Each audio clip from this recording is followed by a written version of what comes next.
So that little rocket right there, it did a lot better than I ever thought it would do. Let's watch it launch. 3, 2. Yeah, it's gone.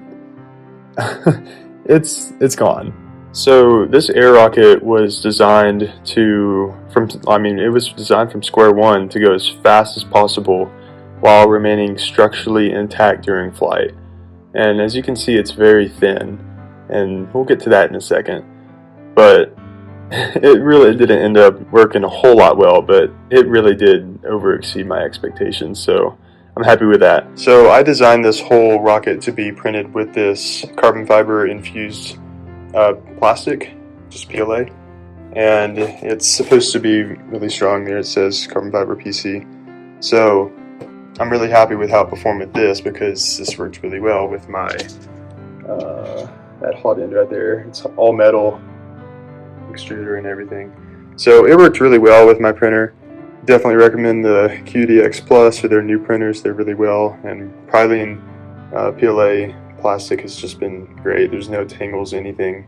Not sponsored by them at all, but really like their plastic, so that's good.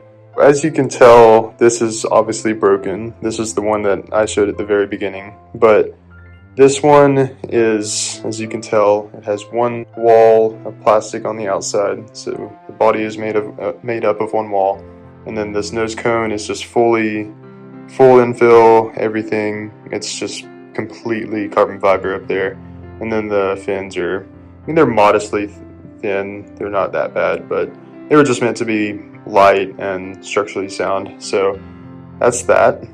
This little tiny rocket did so well. Honestly, almost better than I expected. What you saw in that first video is this rocket sitting on a PVC tube with about 100 psi of compressed air behind it. That was the absolute limit of my teacher's air cannon, so that's what I had to work with.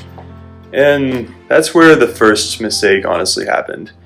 Right after launch, the rocket started to wiggle a lot, and that oscillation caused it to vibrate really aggressively. And it did eventually rip itself apart right here. This vibration was strong enough to tear off two of the fins just clean off right before it got really high. And I didn't have any probes or GPS on board to measure its height or its speed at the maximums. But let's just say it went up about 400 feet up, and really, really fast. Overall though, I'm really happy with how it performed. It already exceeded my expectations, and I was kind of hoping it would blow up just for fun, so I'm glad it kind of did. So these are some of the scraps that I found laying around in the workshop floor, because I stress tested them, as you can see, and I just made sure that they would hold up to hitting the ground at probably 60 miles per hour, or 60 or 70 miles per hour.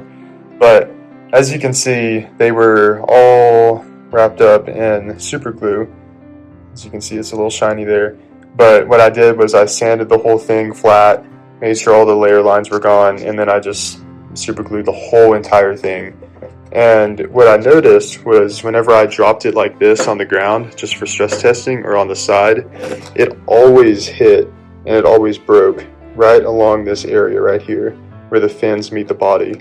And the only way I thought to really fix that in the meantime was just to cake up so much super glue right on the sides there where the fins meet, and obviously this line around. So I did that and it worked. So obviously this one hit, it just tore off because of the vibrations, but it did not fall and break on impact right here. That's really good. So iteration, probably 1, 2, or 3 or whatever, the one thing I knew and learned was to super glue really, really strong on this base area. And I did, and it worked. And if you know what I mean whenever I say caked up super glue, you know that I probably wasn't able to smell anything for the next 2 hours after doing this, because it really gets up in your nose, those fumes. But overall, I'm really happy with how this turned out. If you like this kind of content where I just go over little projects that I've done in the past, make sure to drop a like. I really do enjoy doing these kind of projects because they teach me a lot about engineering and learning things along the way, so I'm always glad to do them. And I have a little quick blooper that's coming up that shows you exactly what happens when you launch your rocket and there's a little bit too much wind than you expected, and your rocket does a little bit better than you could have ever thought. So let's watch that.